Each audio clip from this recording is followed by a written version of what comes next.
los idiomas son importantes, los conocimientos, las tecnologías, pero luego es importante saber manejarse en la vida, ¿no?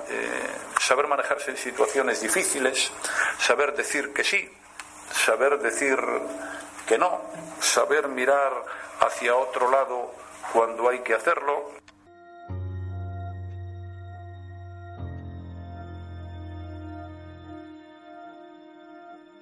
Hola y bienvenidos una vez más a otro programa que intenta arrojar algo de luz contra este mundo piperino. Soy Alba Lovera y en esta ocasión les traigo un tema que ha generado bastante debate últimamente en los medios de comunicación. ¿Las prácticas deberían ser remuneradas? Últimamente se ha hablado mucho del caso del cocinero Jordi Cruz, quien ha estado en el centro de la polémica por sus declaraciones sobre los becarios. Este programa no va a centrarse en el caso de este caballero, sino que pretende incitar a un respetuoso debate sobre algo muy denunciado por parte de los jóvenes, y es la incertidumbre que sienten por su propio futuro. Se va a intentar tratar las cosas más importantes y críticas que hay actualmente. Siéntanse libres de expresarse, al igual que han hecho las personas que amablemente han participado en este programa. Y a ser posible, difúndanlo. Estamos hablando del futuro que tienen los jóvenes en España. Personalmente creo que no solo en España están las cosas tan tirantes. Pienso que en el extranjero se puede estar igual de mal o incluso peor. Pero no soy quien para juzgar la situación de otros países, aunque sí diré que soy consciente de que la situación está bastante mal. Bastante. Y por ello humildemente desde aquí doy mi apoyo por la lucha que también tienen nuestros vecinos. Apoyo por promover la justicia y el bienestar social. Por tener una cierta estabilidad que dar a próximas generaciones. Empezamos.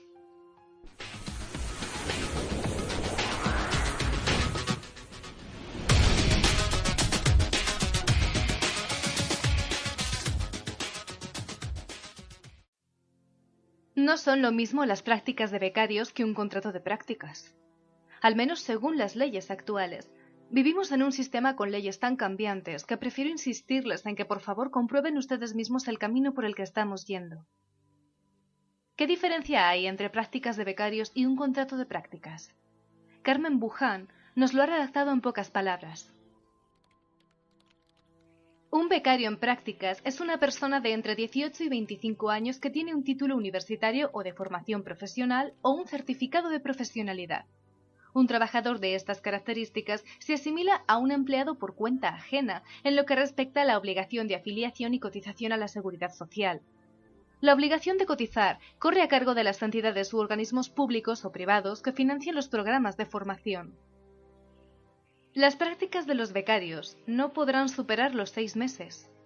Las condiciones de trabajo deberán recogerse en un acuerdo escrito. Se detallará el horario a percibir, contenido del aprendizaje y la cotización a la seguridad social.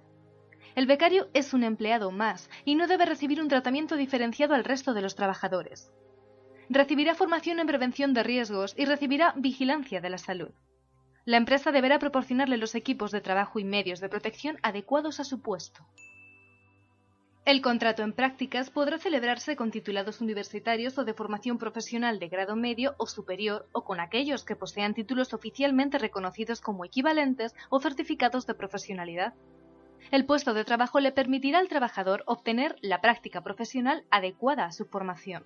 El contrato se celebrará dentro de los 5 años siguientes a la terminación de los estudios.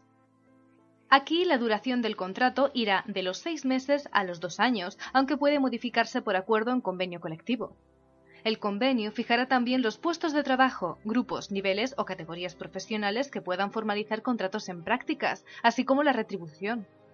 El salario a percibir el primer año nunca será inferior al 60% del fijado en convenio para un trabajador en un puesto de trabajo equivalente. El segundo año no bajará del 75%.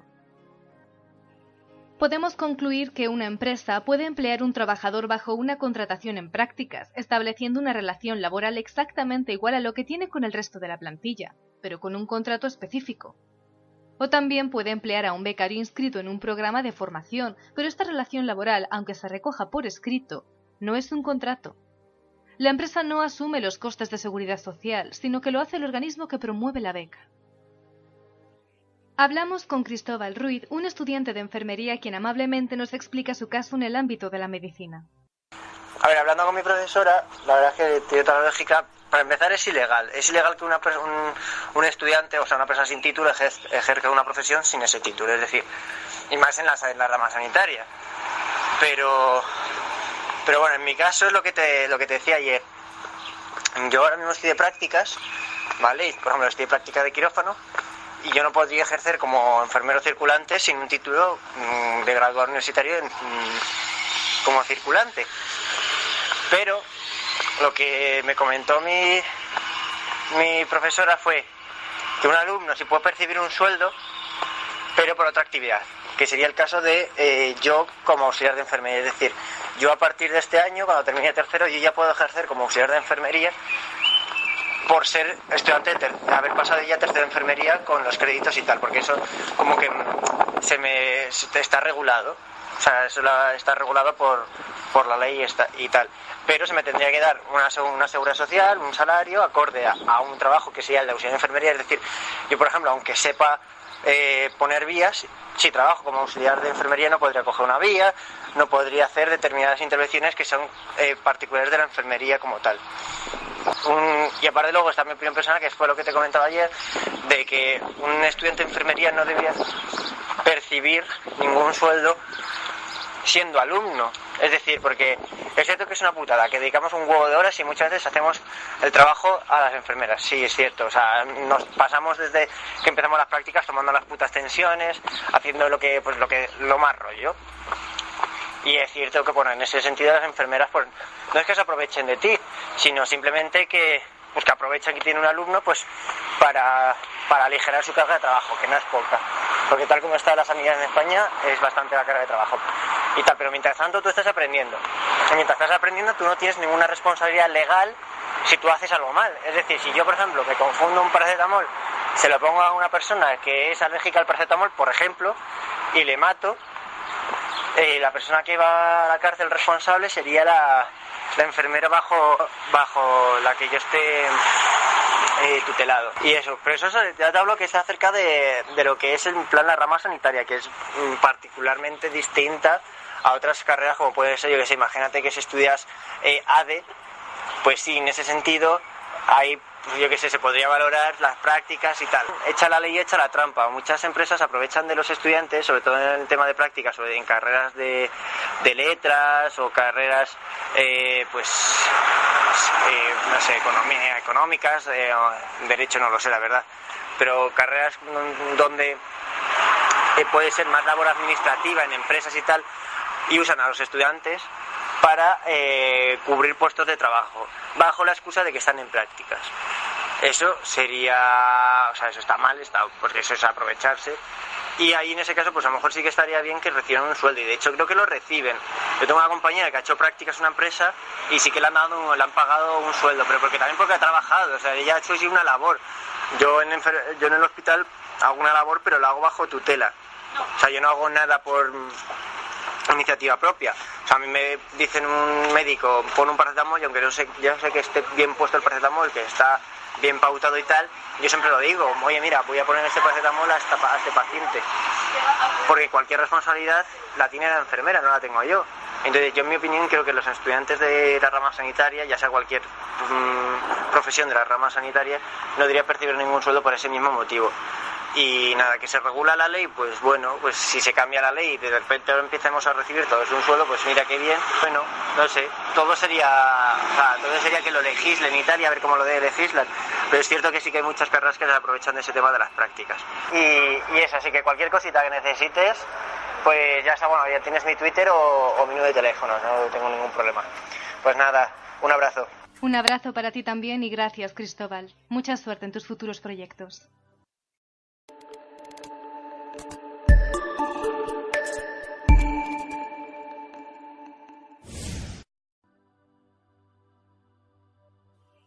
En esta larga labor de recopilación y entrevistas, tuve varios mensajes en los que se me pedía que por favor comentase el tema de los sueldos que había aquí en España.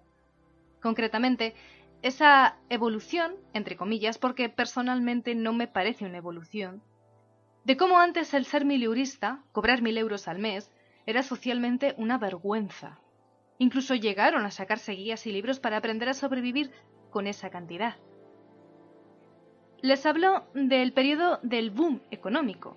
Antes de que la crisis sacudiera el mercado laboral y los bolsillos de las familias, ser mileurista era una maldición. Ahora, en 2017, unos años más adelante, constituye casi un privilegio para miles de jóvenes recién incorporados a un empleo y para el personal de empresas en apuros que han apretado al máximo las clavijas a su plantilla.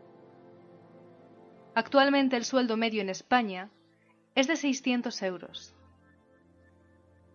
Es posible que la gente piense que la vida no está tan encarecida, pero el testimonio de muchos españoles y jóvenes nos dice todo lo contrario. Laura, extremeña, es estudiante en una universidad de Madrid. Trabaja como becaria y afirma: aunque estoy contenta por poder trabajar de lo que estoy estudiando, 300 euros mensuales no son suficientes para vivir y mis padres tienen que ayudarme. Ella comparte piso y se fija en todas las ofertas que pueda haber en los supermercados. Hago la compra en varios establecimientos, dice, para poder ahorrar unos centimillos en cada producto que compre. Jorge también es un estudiante en prácticas. Él es madrileño y compatibiliza los estudios con un trabajo en la hostelería los fines de semana. A pesar de que me consideren, dice, un afortunado por tener 2 trabajos tal y como están las cosas, no puedo independizarme porque el sueldo no me lo permite, ni tengo seguridad de que vayan a durar más allá de unos meses. En su puesto de becario no alcanza los 300 euros, mientras que en su trabajo como camarero suma unos 200 euros más. Como vivo con mis padres, comenta, todo lo que gano prácticamente lo ahorro para, llegado el momento, irme al extranjero a buscar unas condiciones laborales mejores. Pese a la petición de distintos grupos políticos y sindicales de subir el salario mínimo interprofesional y las buenas palabras y promesas que llegan continuamente desde el gobierno de turno, la verdad es que cada vez son menos los trabajadores que, con suerte, obtienen un salario superior a los 600 euros. Una situación más dramática es la que vive Carmen, una señora de Málaga. Hace casi 2 años tuvo que trasladarse con sus 2 hijas a casa de sus padres de nuevo, algo que no resistió su matrimonio. Trabaja en una empresa privada de limpieza mientras que el padre de sus hijas acaba de partir como temporero a la vendimia francesa. Nos asegura que no es fácil tener una vida montada y verse obligada a volver a casa de sus padres. Pero por lo menos en su caso tiene una familia que le apoya. Carmen cobra unos 700 euros mensuales. Aún así, indica que con la crisis la demanda ha caído muchísimo. Algunas casas que antes se limpiaban 3 veces por semana ahora se limpian 1 o ninguna, nos afirma, cada vez que subraya que en su empresa ha habido despidos y no tiene muy claro que pueda mantener mucho tiempo su puesto de trabajo si las cosas no se arreglan un poco. Todos consideran que la situación o no va a mejorar o que, aunque mejore, la sociedad española no volverá a vivir con el nivel con el que se vivía antes. Además, las personas aseguran que la gente ha cambiado mucho con la crisis. No volverían a vivir como vivieron antes aunque pudieran. Por eso, son muchos los que han perdido los pocos ahorros que tenían y en una situación similar actuarían con más cautela. Hay muchas hipótesis y teorías que cuentan por qué estalló el boom. Alex Saló, autor de libros como La simiocracia o Españistán, nos explica lo que ocurrió con la burbuja inmobiliaria. Año 2011. Spain, después de un fiestón padre, está sumida en una resaca económica del copón. El país está jodidamente jodido. Pero, ¿cómo hemos llegado a esto? Año 1998. Un día, el presidente Aznar se dirigía al pádel cuando, de pronto, tuvo una aparición del dios del neoliberalismo, que le reveló en primicia la nueva ley de suelo. Esta ley proponía privatizar el mercado del suelo y fue copiada con entusiasmo por ayuntamientos y autonomías de todo signo político. Su fórmula era simple: si aumentamos el terreno urbanizable y convertimos el mercado del suelo en un negocio superrentable para los empresarios, se multiplicarán las inversiones, se construirán más casas y, como habrá más oferta, bajarán los precios y los jóvenes podrán por fin comprarse una vivienda. Y así fue. Se hizo realidad el Spanish Dream y todos fuimos felices en el país de la gominola.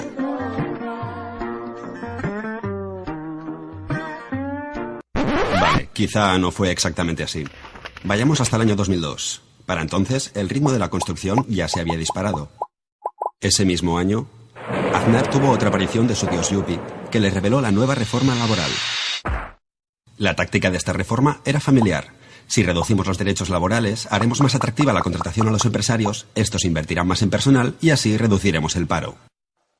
Y así se disparó la demanda de mano de obra y miles de jóvenes enviaron a tomar por culo los estudios para currar en la construcción. Otro tanto hicieron otros miles que llegaron desde el extranjero.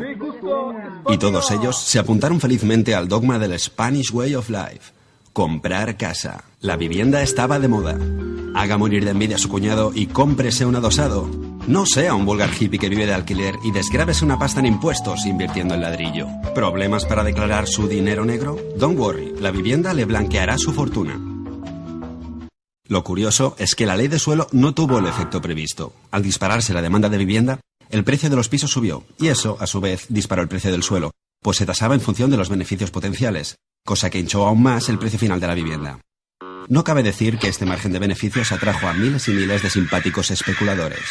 Resultado, el precio de la vivienda se disparó en solo 4 años. Si vamos hasta el 2005, la burbuja ya estaba desatada y España construía en un año más vivienda que Francia, Alemania e Italia juntas. Veamos, a esta playa le falta vidilla. Así está mejor. ¿Y este idílico bosque? ¡Oh, qué bonita ardilla! ¡A tomar por culo las ardillas! ¡Y bienvenido el progreso!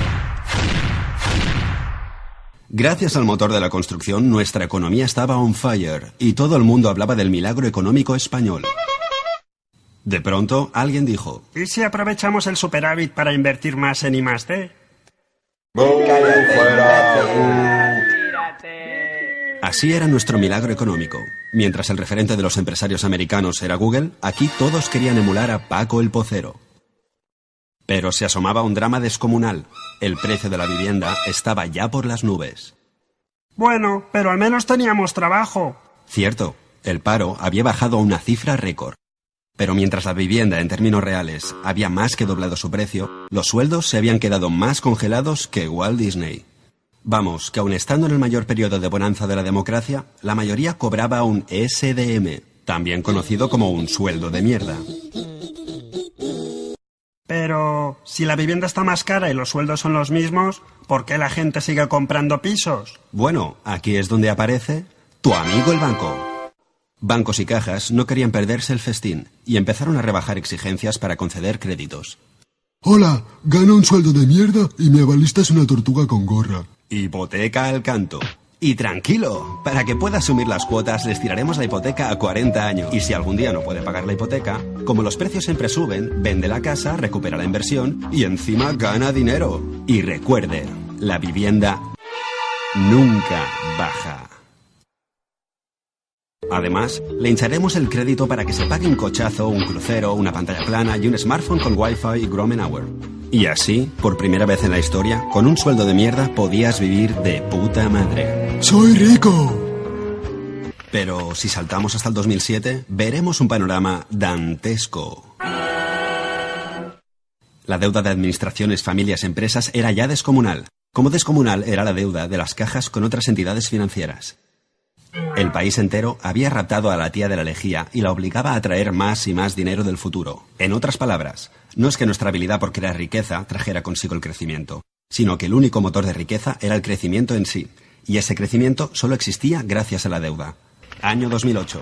La vivienda ya era tan cara que algunos debían hipotecarse a 40 años para vivir en un zulo. Había que parar aquello de algún modo, pero nadie sabía cómo. España entera era como la orquesta del Titanic, tocando sin parar mientras el barco se hunde. Hasta que al fin estalló una crisis crediticia en Estados Unidos que se contagió rápidamente por todo el mundo y, de la noche a la mañana, los bancos dejaron de prestar dinero, los inversores dejaron de comprar deuda y el pánico se desató. Como nadie prestaba dinero, se produjo un efecto dominó. El consumo se desplomó, se contrajo la economía, las empresas empezaron a hacer despidos en masa y las familias sin trabajo fueron expulsadas de sus casas por impago. Sin darnos cuenta, habíamos llegado a ese futuro al que habíamos estado robando el dinero. Y descubrimos, de pronto, que éramos pobres. Y lo que es peor, que nunca habíamos dejado de serlo. Y que quizá esto ya no era España, sino Españistán.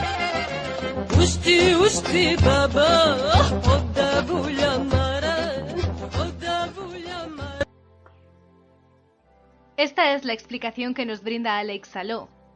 Dio mucho de qué hablar en su momento, con todo el apogeo de la crisis, y también actualmente. Hay gente que está a favor y gente que está en contra.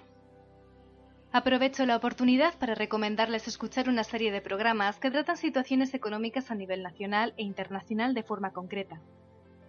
Tienen ustedes Goldman Sachs, el banco que domina el mundo. Robots al frente de la economía. Y también Punto de no retorno, el apocalipsis mundial ocurrirá por un apocalipsis financiero.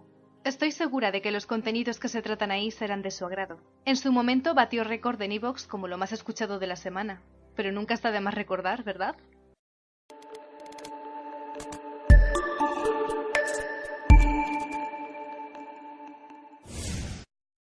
Qué complicado que es el tema de la moda, está la moda, el qué dirán, Mira, quizás le pediste un permiso a tu madre para irte con tu novio, con tu novia no sé a dónde, y tu madre dijo, no, que van a pasar tus días.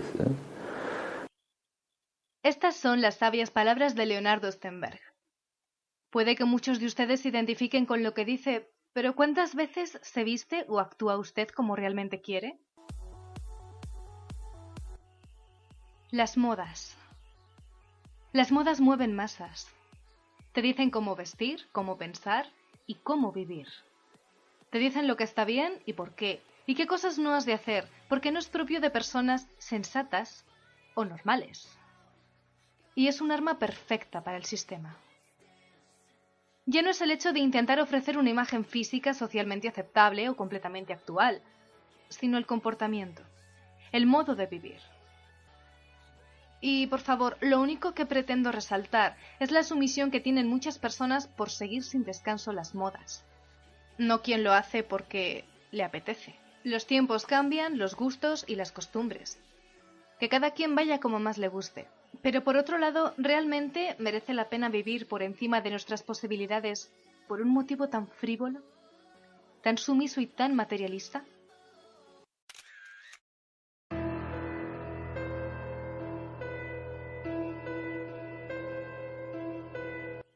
Tomamos la palabra de mis compañeros de la Gaceta del Apocalipsis, quienes dicen lo siguiente en su artículo La moda que cambiará el mundo. Una persona de los años 40 jamás habría creído que algún día la gente llegaría a pagar dinero por llevar unos pantalones descoloridos, rotos, arrugados y llenos de agujeros, o unos pantalones caídos con los que enseñar la ropa interior, o que mucha gente se perforaría partes del cuerpo para insertarse fragmentos de metal. De hecho, no hace falta retroceder tanto.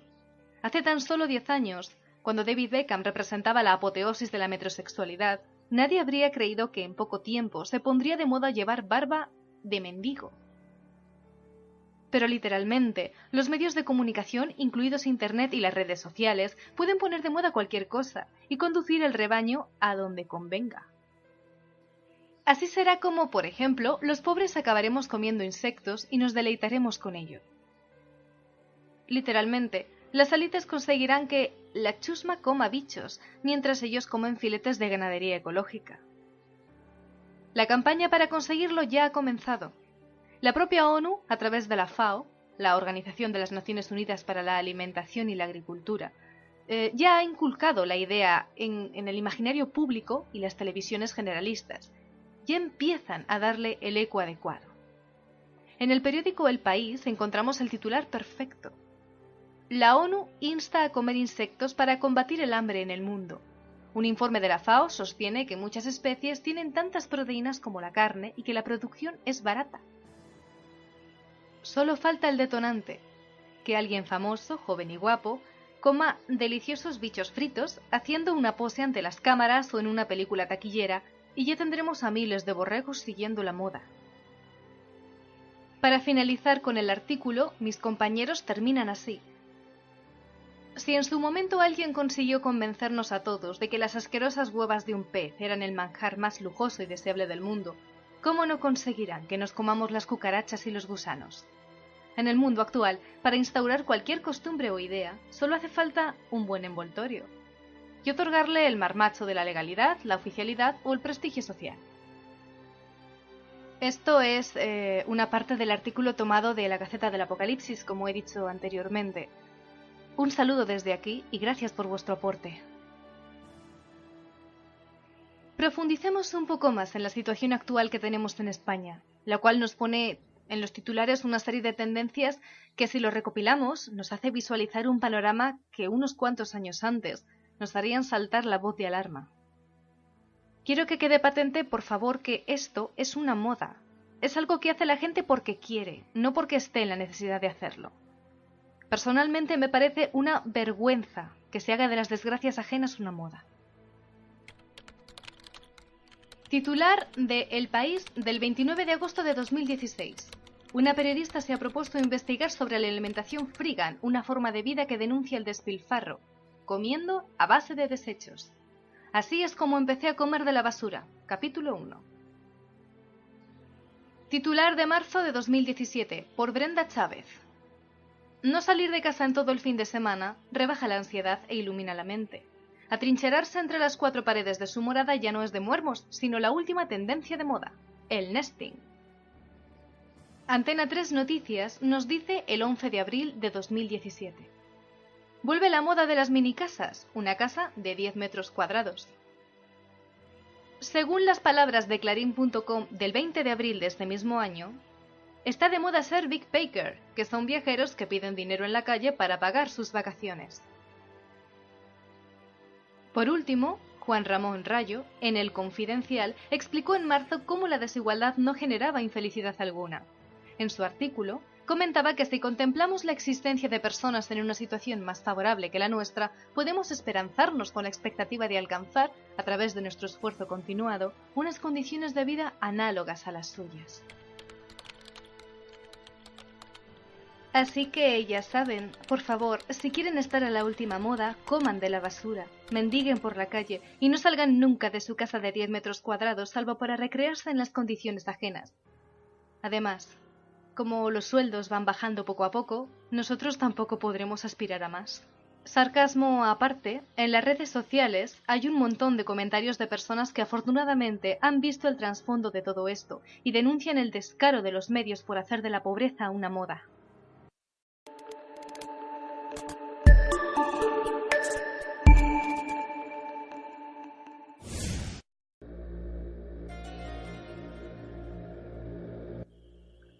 Hablando de sueldos y por tanto de trabajos, actualmente, ¿cuáles son los estudios más infravalorados? ¿Qué ocurre con ciertas profesiones?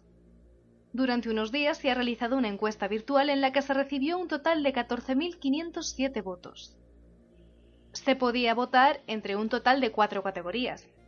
Ciencias, quien ha obtenido un 7% de votos, Ciencias Sociales, con un 6%, Humanidades o Letras, con un 28%, y Arte, con un 59% de votos. Desde Internet, Luis María Salgado comenta que también se queja sobre los trabajos referentes a los cuidados a gente enferma o anciana. Otras personas comentaban que los trabajos de informático y teleoperadores estaban también muy mal aceptados por la sociedad porque en la mayoría de los casos consideran que es algo muy sencillo y que apenas requiere de esfuerzo. Por otro lado, tenemos el testimonio de Andrea, quien nos ha escrito en unas pocas líneas el problema que hay con el campo de magisterio y todo lo referente al cuidado de niños. Hola Alba, me gradúo este año en magisterio y trabajo dando clases particulares a domicilio y cuidando niños para costearme mis cosas. El caso es que una madre me quería pagar 2 euros la hora por cuidar a sus 2 hijos, diciendo que 4 euros la hora era demasiado dinero para el poco trabajo que supone. Cobro 4 euros la hora por niño y ellos son 2 y se lo dejo al mismo precio. Y a 8 euros las clases de 1 hora y poco. Aún así, le parece mucho dinero pagarme 10 euros por ir a recogerlos al colegio, llevarlos a casa, hacerles la merienda y darles 1 hora de clase particular. Y así de desprestigiado está el papel de la docencia y de la cuidadora de niños. Esta señora siempre me paga entre quejas y comentarios del estilo: «Un día vas a cobrar más que yo». Es irritante. Te enfrentas a una cantidad de mofas que no son normales al estudiar magisterio, porque deben pensar que estudias las mates y lengua de primaria, pero estudias cómo enseñarlas y cómo tratar a niños y familias en un trabajo muy cansado como es este. Me gustaría ver a esa gente tratando 5 horas diarias con niños y luego tratando con padres y profesores. Yo estoy de prácticas ahora y me paso 2 horas preparando una clase de 45 minutos. Lía, ya graduada en Magisterio, nos comenta algo parecido. Cuando estudié la carrera, todo el mundo me hacía las típicas bromas o no me tomaban en serio cuando quería desahogarme por cualquier asignatura o profesor. Ahora que trabajo y oposito, lo sigo percibiendo. Están las típicas críticas. Solo tienes que cuidar a niños, tenéis muchas vacaciones, ganáis mucho. Es como costumbre criticar al maestro o maestra. Y la verdad es que no es muy agradable cuando tienes tanta responsabilidad. Y por otro lado, ese odio social generalizado.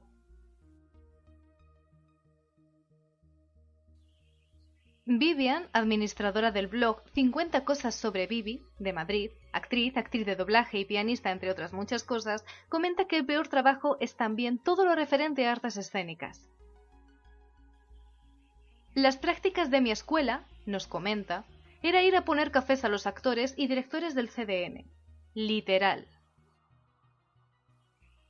Finalizamos esta parte del programa con el testimonio de otra persona que desde el anonimato nos dice: desde hace un tiempo, en nuestro país, se da mucho bombo a lo desprotegida que está la cultura, lo alto que es el IVA en el cine, teatro, museos, pero poco se habla de la poca financiación científica del país. Creo que la cultura y el arte son muy importantes, enriquecen la mente y estimulan los sentidos. Pero al final acaba siendo frustrante ver cómo la ciudadanía se vuelca por defender la cultura y se olvida de la ciencia. A pesar de que también signifique calidad de vida, mucha gente siente aversión por la ciencia, la ve peligrosa, cancerígena, secreta. Todo esto pienso que se debe a lo atontada que está la población. No hay espíritu crítico, que es el principal motor de la ciencia. Mucha gente cree la primera cosa que se le presenta delante. Por eso creo que la ciencia, que engloba ciencias sociales y naturales, me parece la materia menos valorada. La música, la escultura, el cine, son cosas que se pueden disfrutar sin mucho esfuerzo. En cambio, un gráfico con datos mínimos requiere echar mano al cerebro, cosa que parece demasiado. Todo el mundo cree que la ciencia fácil es importante, pero poca gente piensa en apoyar activamente la ciencia que les ayuda de verdad. Quiero que quede claro que como científico mi opinión es parcial, siempre se tira hacia lo propio. También creo que el arte se considera basura a día de hoy. Es todo un desapego por el conocimiento y la riqueza interior en general.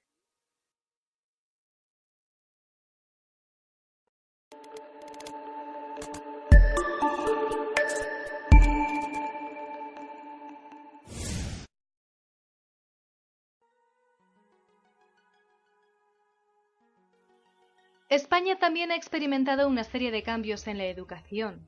Los más llamativos son los siguientes. En primer lugar, la modificación de la LOMCE, que pretende instaurar el decreto 3+2.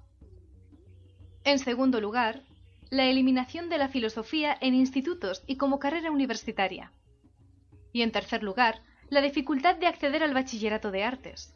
Por otro lado, y para complementar, ya desde el 2012 se hablaba de la suspensión del bachillerato de artes escénicas, música y danza. Todo esto desató en su momento la preocupación entre los directores de instituto que a través de FEDADI, la federación que los agrupa, pidieron al Ministerio que rectificase sobre este punto. El presidente de dicha federación, José Antonio Martínez, explicó: son bachilleratos muy rentables. La demanda supera con mucho la oferta en los institutos que los imparten y además el alumnado tiene un rendimiento por encima de la media. No son especialmente costosos porque son pocos institutos los que ofertan esa vía, pero resultan exitosos social y académicamente. Para ser bachiller se pueden saber otras cosas y no solo matemáticas o lengua. Por otro lado, el señor Suquía, profesor de música en el Centro Integrado Federico Moreno Torroba, de Madrid, comenta lo siguiente. La existencia del bachillerato permitía a los alumnos obtener una formación musical completa que podían compatibilizar con sus estudios en el conservatorio. Su desaparición les obliga a una sobrecarga académica en unas enseñanzas que son sumamente exigentes y que implican muchas horas de estudio y muchas horas de práctica. Además, ahora, los alumnos de centros integrados podían convalidar sus materias en el bachillerato de artes escénicas, música y danza, y así lograr su título de bachiller y posteriormente presentarse los exámenes de selectividad a través de esa modalidad específica. Si se suprime esta vía, estarán en inferioridad de condiciones, porque tendrán que presentarse a una reválida de bachillerato en la que solo han cursado materias comunes, pero ya no estarán reconocidas las de modalidad. La preocupación y el malestar se extendió también entre los padres de alumnos, como es el caso de Carmen Bermejo, madre de 2 estudiantes de piano y de viola en el Centro Federico Moreno Torroba. Ella nos comenta lo siguiente: es una vuelta atrás sin sentido y le pido al ministro que lo reconsidere. Este bachillerato permitía por fin a los alumnos combinar y convalidar sus estudios postobligatorios con la alta exigencia que hay en el conservatorio. Si ahora tienen que estudiar otras materias de modalidad que hay ajenas a la música y además sacarse los estudios de conservatorio, sencillamente se trata de una carga académica que muchos alumnos no pueden afrontar. Se supone que se legisla para ayudar a los alumnos a que progresen y se formen, no al contrario. Y con esta medida, en definitiva, se va a impedir que los estudiantes lleguen donde tienen que llegar, a los conservatorios superiores, a las orquestas, a los conciertos. La música forma parte de nuestra cultura y no se puede relegar de esta manera. El Ministerio de Educación se limita a señalar que no era adecuada la excesiva dispersión de vías formativas existentes en bachillerato y por eso justifica la supresión de esta rama. Actualmente es bastante difícil cursar bachillerato de artes y en el país todas las profesiones relacionadas con esta rama están muy mal valoradas, como hemos visto antes en los testimonios. Cambiando de punto y volviendo al tema de la LOMCE y la eliminación de ciertas carreras de humanidades y letras como la filosofía, Sofía Mozos nos ofrece una entrevista muy interesante realizada a don Enrique, el presidente de la Asociación de Profesores de Filosofía de Madrid. ¿Qué es lo que pretende hacer el gobierno con la reforma educativa LOMCE? ¿En qué consiste y a quiénes afecta? El cambio afectaría a todos los estudiantes, tanto en primaria como en secundaria obligatoria y bachillerato, y consiste básicamente, y de acuerdo a lo que sería mi opinión, en una ley de un carácter segregador. Es segregador porque la idea que existe tanto en el Ministerio, en el equipo anterior, que era el equipo del ministro Wert, como en el equipo actual del ministro Méndez de Vigo, con lo cual podemos decir que es una idea del gobierno, es que en España existe un número muy alto de universitarios y entonces de lo que se trataría sería de dificultar el acceso a la universidad a los alumnos. Esto, en el fondo, lo que marca es, primero, una falacia. En España el número de universitarios es el mismo exactamente que en el resto de los países de la Unión Europea, incluso es un punto más por debajo de los países de la OCDE, y, en segundo lugar, afecta sobre todo a los alumnos de las clases sociales más bajas, puesto que existe una correlación entre el éxito en los estudios y la clase social. Y al situar reválidas lo que se hace es cortar a los alumnos de clase más baja para que puedan acceder a la universidad y lo que se logra es una mayor desigualdad social, que es el fin último de la LOMCE. ¿Cómo surge la idea de movilizarse en contra de la LOMCE? La idea de movilizarse en contra de la LOMCE surge desde el primer momento en el cual aparecen los borradores de la nueva ley. Hay 2 factores fundamentales que nos llevan a la movilización. Un factor más particular, que es la desaparición de la filosofía como materia obligatoria. La filosofía con la ley anterior, que era la LOE, tenía 2 materias obligatorias en la ESO y 2 materias obligatorias en bachillerato. Con la nueva ley, la LOMCE, la filosofía desaparece de la ESO y en bachillerato solamente se queda con una de las 2 materias, con lo cual hay un recorte del 75% y eso hizo que, por un lado, los profesores de filosofía ya nos movilizáramos. Además de eso, y que también es un factor fundamental, la LOMCE lo que hace es formar parte de un proceso de precarización que está en toda la política del gobierno, que es un proceso de precarización social en cuanto a lo que son derechos sociales y derechos económicos que se habían adquirido y que se están perdiendo, por ejemplo, con la reforma laboral, un proceso de precarización político, que es, por ejemplo, con leyes como la ley Mordaza, que lo que se está buscando es negar derechos políticos que antes existían, y, por último, una precarización educativa, que sería la LOMCE, por todo el tema de cómo lo que busca es una segregación social evidente y lo que busca es impedir que las clases bajas, las clases medias y bajas, puedan acceder a estudios superiores. Y por eso fue por lo que nos estamos movilizando, para derogar absolutamente la ley, conseguir una ley que realmente lo que busque sea formar ciudadanos y que los ciudadanos adquieran el mayor nivel académico posible. ¿Por qué es necesario que los alumnos cursen la asignatura de filosofía? La filosofía es fundamental por varios motivos. Un primer motivo es su riqueza cultural. Occidente se ha caracterizado por la filosofía, de hecho la ciencia es hija de la filosofía, y por lo tanto la idea de que los alumnos pierdan la filosofía es una pérdida muy importante a nivel cultural. El segundo motivo es por un nivel pedagógico. La filosofía lo que enseña a los alumnos es que las respuestas inmediatas no son las correctas. Y entonces lo que permite es realizar un proceso de mediación, un proceso de argumentación ante la realidad, con lo cual separa la identificación fácil de los alumnos con respecto a la realidad, y estamos hablando ahí también de la realidad social y política. Y en tercer lugar, y muy importante, es porque la filosofía es el fundamento de un tipo de pensamiento determinado, que es el pensamiento autónomo y crítico. Autónomo, que es pensar por uno mismo, esa es una de las claves de la filosofía, y crítico, que es plantearse no solamente los pensamientos de los demás, sino incluso el propio pensamiento.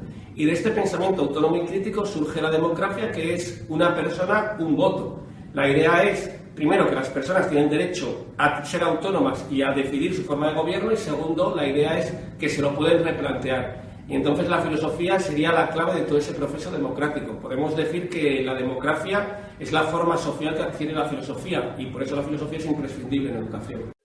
¿Qué les diría y cómo motivaría usted a los próximos alumnos de segundo de bachillerato para que se decanten por la filosofía en este último curso?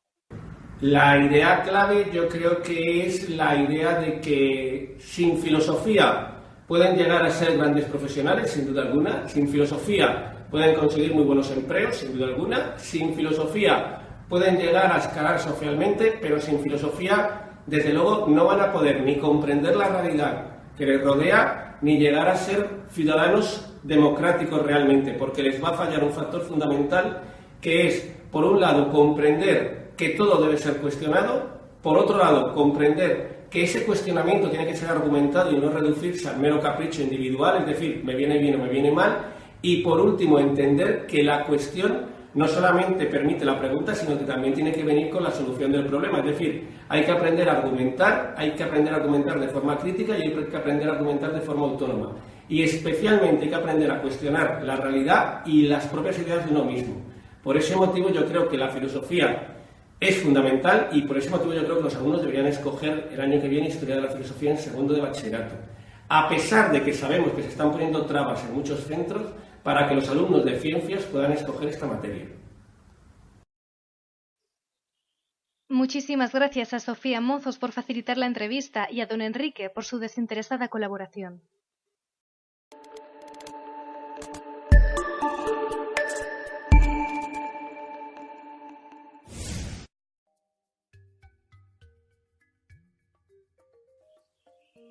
Después de ver las dificultades académicas y laborales a las que están expuestas las nuevas generaciones, toca hablar de algo que, como les decía al principio del programa, ha causado un polémico debate en el día a día: la no remuneración en periodos de prácticas o contratos de trabajo. Este debate estalló hace unos pocos días y se centró además en el cocinero y jurado de MasterChef Jordi Cruz por sus palabras al defender que un restaurante Michelin es un negocio que, si toda la gente en cocina estuviera en plantilla, no sería viable. Jordi Cruz, que según los mencionados artículos tiene en la cocina de su restaurante ABAC sobre un 50% de aprendices sin cobrar, aseguró que podría tener solo a 12 cocineros contratados y el servicio sería excelente, pero que si puede tener a 20 será incluso mejor, ya que las dos partes ganan. El tuitero Letrado Extraño ha publicado un interesante hilo que explica cuál es la jurisprudencia del Supremo sobre las condiciones laborales de los becarios. Les cito textualmente. El becario, que ha de cumplir ciertas tareas, no las realiza en línea de contraprestación, sino de aportación de un mérito. El rasgo diferencial de la beca como percepción es su finalidad primaria de facilitar el estudio y la formación del becario, y no la de apropiarse de los resultados o frutos de su esfuerzo o estudio, obteniendo de ellos una utilidad en beneficio propio. De manera que si del examen y valoración de la prestación becario en el marco de la propia actividad de la entidad que concede la beca se obtiene que la finalidad fundamental del vínculo no es la de contribuir a la formación del becario, sino obtener un trabajo necesario para el funcionamiento o la actividad de gestación del concedente, la conclusión es que la relación será laboral, si en ella concurren las restantes exigencias del artículo 1.1 del Estatuto de los Trabajadores. Jordi Cruz admite que no podría llevar adelante su negocio sin el trabajo de los estalles de prácticas, ergo está cubriendo puestos estructurales, lucrándose en fraude del convenio de prácticas y determinando una relación laboral. Así terminan las palabras del letrado tuitero extraño. Desgraciadamente, en la hostelería, el tema de las prácticas no remuneradas no se queda solo en cocina. Una tuitera llamada Raquel ha publicado un hilo muy comentado que ha sido retuiteado por Izquierda Unida. Ella narra diferentes prácticas que, asegura, sufren los trabajadores en formación en diferentes establecimientos hosteleros. Cito textualmente. Hay casos de hoteles enteritos que funcionan gracias a su personal de prácticas al que no le dan ni un duro. Si hay suerte, alojamiento y ya. Muchos, antes de contratarte, ya te informan de que si las prácticas han de ser remuneradas no hay convenio que valga, así que no te aceptan. Los mejores son los que cuando firmas prácticas te comentan tus posibilidades de quedarte en la empresa. Tú te repites a ti mismo. Bueno, si me puedo quedar después, estos meses de prácticas son una inversión. Error. Porque tras tal inversión, te llegan a ofrecer tan panchos ampliarte tu contrato en prácticas con un sueldo de 300 euros. Y ya no hablo de las 40 horas semanales estipuladas que en muchos casos se convierten en 70. Y si no te gusta, pírate. Y esta es la realidad del sector hostelero en España, explotación maquillada con contratos de formación. Pero al gobierno le vale para presumir porque se contrata mucho y mal. Contratos encadenados de mes por mes, o de semana, o días. Y os diréis, bueno, por lo menos respetarán horarios. Error. En hoteles vacacionales es muy común que tu turno de tarde, que debería de acabar a las 11 de la noche, se dilate hasta la 1 o las 2 de la mañana. Y para ponerle la guinda, ya al día siguiente entras a las 7 de la mañana porque lo de respetar el descanso del trabajador no se estila. Luego está el tema de las propinas. Para muchos es lo que les ayuda un poco económicamente. Pues debéis de saber que no es el primer hotel en el que trabajo donde el jefe de sala se lleva la mitad del bote común de propinas. Por ser él quien es, y sin rascarla, eso sí. Así que quizás el funcionamiento de la mayoría de este sector del que tanto presume el gobierno sea un reflejo de su modelo de bienestar. Así termina el aporte de Raquel, el cual, al estar público, ha dado lugar a muchos debates y más comentarios. En eldiario.es se nos ha dejado un interesante artículo llamado En la puerta tengo a 1000 como tú, del cual tomaremos un extracto concreto. Cito textualmente. El liberalismo con su frase estrella. Si no te gusta, en la puerta tengo a 1000 como tú. No te está diciendo que eres libre para hacer lo que quieras, sino que tienes dos alternativas. Puedes esperar en la puerta de un explotador, o eres libre de irte a tu casa y comer orgullo en vez de caliente. Varios exaprendices narran sus experiencias que incluyen jornadas de como mínimo 12 horas, sin apenas descansos, con muchísimo estrés y en su inmensa mayoría sin remunerar. Esto tampoco dista demasiado de las experiencias que hemos podido vivir quienes hemos trabajado en el sector a mucho más bajo nivel, donde las horas infinitas a cambio de un sueldo ínfimo, y en negro, son el pan de cada día, sobre todo cuando el curro es temporal, como los meses de verano. Hay algo, sin embargo, que ha hecho que esto indigne a la población pública hasta el punto de seguir siendo un tema recurrente en las redes unas semanas después, y es el hecho de que restaurantes donde el cubierto puede costar más de 300 euros recurran a una numerosa y constante mano de obra sin remunerar. Lo que nos está diciendo Jordi Cruz, sin darse ni cuenta, el dueño de un flamante palacete de 3 millones de euros, es que el modelo de su negocio no funciona si tiene que pagar a quienes lo hacen posible. No conforme con esto, describió la experiencia como un privilegio, no para él, ni mucho menos, sino para los que curran de 12 a 16 horas gratis, puesto que aprendes de los mejores y te dan un alojamiento y comida.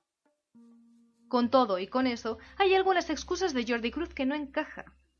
Si con 12 cocineros el negocio funciona pero con 20 ya no es viable, solo caben dos alternativas lógicas posibles. O es mentira, y sí puedes pagar a los 20 que te sacan el trabajo con el que te lucras, pero tú tendrías que conformarte con ganar menos de lo que ganas. O bien tu modelo de negocio realmente no funciona y estás apropiándote de riquezas que salen del lomo de otros. Ambos escenarios solo pueden venderse luego como casos de éxito en un sistema capitalista como el nuestro, que ve a estos chefs, o inserte aquí cualquier tipo de empresa que recurra a esta práctica, como mentes brillantes, como talentos que merecen palacetes, como personas, además, que han de tomarse como ejemplo para adiestrar a la población y enseñarles que el trabajo y el esfuerzo da sus frutos.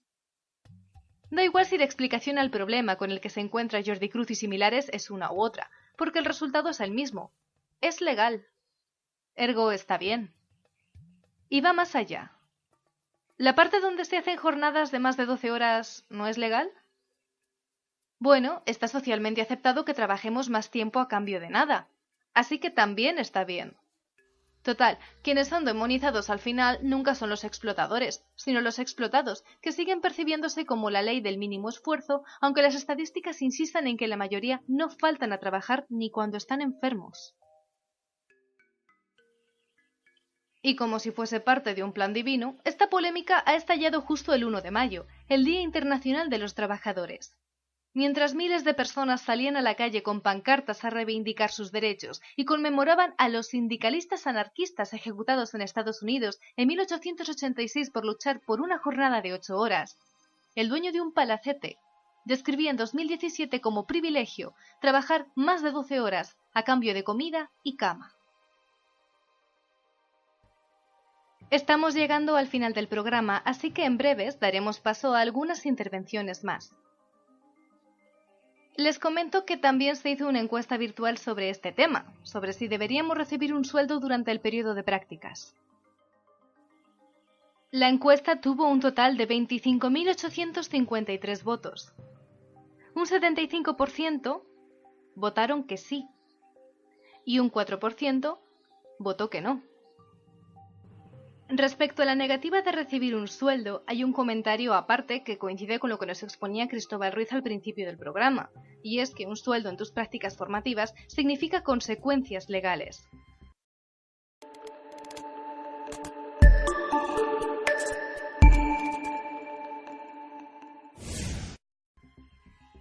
Ismael es un joven de Zaragoza que estudia en la universidad y que además de realizar sus prácticas, también trabaja. Les dejo con su opinión. Hola Alba. Bueno, pues diciéndote sobre las prácticas no remuneradas. Pues a mí me parece que está bien, si no las no remuneradas, porque el empresario en sí te está ofreciendo un curso de formación gratis, ¿no? Que puedas ir practicando y tal, en cara a tu función laboral, bueno, a lo que vas a hacer después, pero siempre y cuando respete tu formación, en plan, que no salga de los criterios, no, es decir, no vas a ser el chico de los recados o yo que sé, o que te obligue a un horario concreto y tal, cosas así, no sé si me explico, pero que no tienen la obligación de ser remuneradas, que no tienen que pagarse nada por sí. Gracias, Ismael. Sí, te explicas muy bien. De hecho, creo que tu opinión guarda cierta similitud, o al menos está relacionado con lo que piensa Isabel Iniesta, empresaria y directiva de Aragón, entre otras cosas. Prácticas no remuneradas no existen, porque unas prácticas se pueden pagar también con conocimiento, con clases particulares. Probablemente el trabajo que aportan estos estudiantes en prácticas a la empresa no cubre lo que cobraríamos por esas clases a un cliente. Seguimos con otro testimonio, esta vez anónimo, de un estudiante. Bueno, yo empecé mis prácticas en una televisión local en noviembre y terminé justo a una semana y estuve 5 meses yendo todos los miércoles y todos los sábados.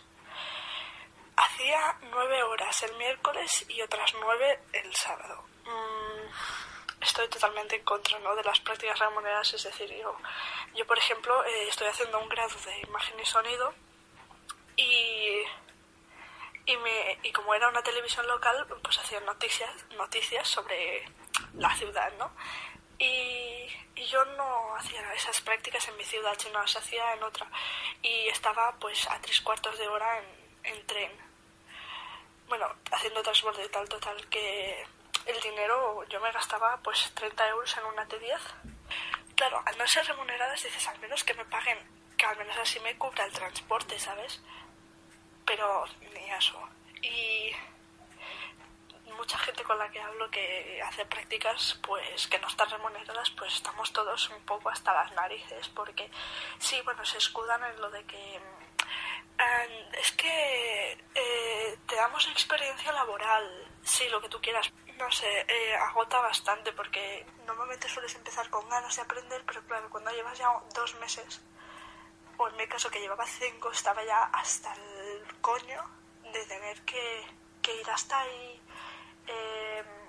el tiempo que perdía en transporte público, el dinero, que sí que tiene, así coges experiencia laboral, pero encima ellos están recibiendo ayudas por tenerte de becaria y encima tú no cobres, lo cual me parece súper injusto, porque dices, si te están pagando por tenerme a mí de becaria, esa paga que te dan me la podrías estar, al menos la mitad de lo que te den, dármela a mí, porque estás cobrando a mi costa, ¿sabes? En fin, no sé si tengo algo más que decir, pero me indigna bastante el tema, la verdad, porque estás dando un servicio. Al igual yo me pasaba, yo que sé, estábamos a 5 grados en la calle y me decían, coge la cámara y el trípode y vete a grabar. Y los demás se quedaban dentro en el despacho y a mí me tocaba salir a grabar a la calle con todo el frío, ¿sabes? Es que en muchas empresas sí que saben que ahí van a aprender y tratan a los becarios muy bien. Ahora, como a la mayoría de gente no, les pasa como a mí, que nos mandan a nosotros a hacer lo pesado. En plan, yo me quedo y tú haces las cosas que son más pesadas, pero luego me escudo en el tema de que, uy, yo es que te estoy enseñando. Pero luego al final muchas veces, a mí me pasó que se creen que tienes la experiencia de un trabajador cuando yo no he trabajado en mi vida, ¿sabes? Entonces, te exigen unos mínimos que tú no tienes porque estás ahí para aprender y ellos se creen que tienes que trabajar como un trabajador más. Así que bueno, no me enrollo más. Esa es mi opinión. Finalizamos con Ana, quien aporta también su granito de arena en el programa de hoy. Adelante, Ana. Yo creo que en todos los trabajos es necesario un periodo de adaptación y de acondicionamiento, porque cuando tú sales de la facultad realmente no tienes claro cómo actuar en un entorno real y aplicar lo que te han enseñado. En cambio, si tu formación continúa de manera que puedas ejercitarte en dominar el trabajo al que quieras dedicarte, pues va a resultar súper positivo para ti. El mayor problema que yo observo es que realmente se ha acabado malogrando la intención lúdica y ahora se enfoca más a trabajos que realmente no tienen que ver con la formación del estudiante de facultad o de ciclo, sino que es más enfocada a lo que los jefes o los superiores del becario pues necesiten. Por ejemplo, personalmente yo he visto a becarios que se le obligaba a hacer fotocopias, llevar cafés, etcétera, etcétera, etcétera. Otra situación que también es muy penosa es la cantidad de tiempo que tú estás allí. Normalmente tú llegas a unas prácticas y los superiores, los jefes, lo que hacen es que tú estés allí todo el tiempo que ellos precisen. Y eso no es así. Tú, simplemente por no llevar un tiempo de veteranía, tú no tienes por qué trabajar indefinidamente hasta quedarte exhausto. Por otra parte, el tiempo que debes estar allí trabajando y aprendiendo debería estar muy bien definido para no dar lugar a explotaciones. O sea, si yo estoy de prácticas en una empresa un mes y al acabar ese mes no le ha gustado como yo trabajo, que me lo digan, me voy, me echan o lo que sea, pero yo no puedo estar trabajando indefinidamente sin cobrar.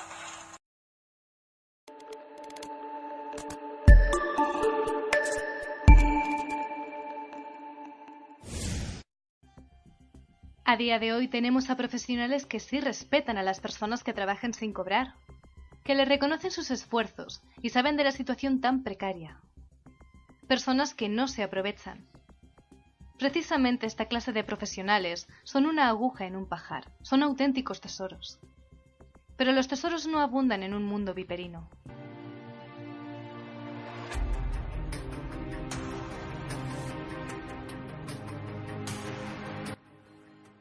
Quieren que no seamos ninis, pero quieren que trabajemos sin cobrar y que estudiemos pagando.